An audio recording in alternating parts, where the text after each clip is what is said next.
Hello everyone, welcome to little birds Kanaka 22 channel. இன்னைக்கு ஒரு இன்ட்ரெஸ்டிங்கான ரெட்டை சிறுவர்களின் சுட்டித்தனமான செயல்கள் பற்றின கதை பற்றி பார்க்க போகிறோம்.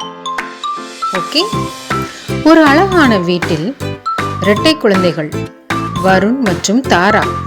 இவர்கள் சாதாரண குழந்தைகள் அல்ல, சின்ன சூறாவளிகள். ஒரு நாள் அவர்கள் ஒரு மாய கிரையான் பெட்டியை கண்டுபிடித்தார்கள்.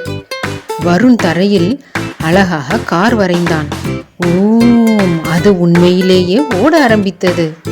வாவ் என்று தாரா கைத்தட்டினாள். அவள் ஒரு பூனை வரைந்தாள். அது துள்ளி குதித்தது.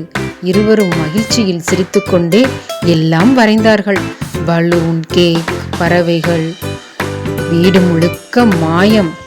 ஆனா கொஞ்ச நேரத்தில் வீடு குழப்பமாகி போச்சு. பறவைகள் பறக்குது, கார்கள் ஓடுது, பூனை குதிக்குது. அம்மா வந்தார். ஒரு நிமிடம் அதிர்ச்சி, பிறகு சிரித்து, இது மாயம், ஆனால் கட்டுப்பாடு வேண்டும் என்றார். அவர் ஒரு பெரிய காகிதத்தை கையில் எடுத்தார்.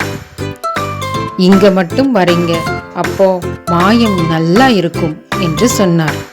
வருண், தாரா கவனமாக காகிதத்தில் மட்டும் வரைந்தார்கள். உடனே எல்லாம் அழகான அமைதியான மாய உலகமாக மாறியது. இருவரும் குஷியாக அம்மாவை அணைத்து கொண்டார்கள். நீதி என்னவென்றால், திறமைக்கு கட்டுப்பாடு சேர்த்தால்தான் அதிசயம் நடக்கும். நீங்களும் செய்வீர்களா?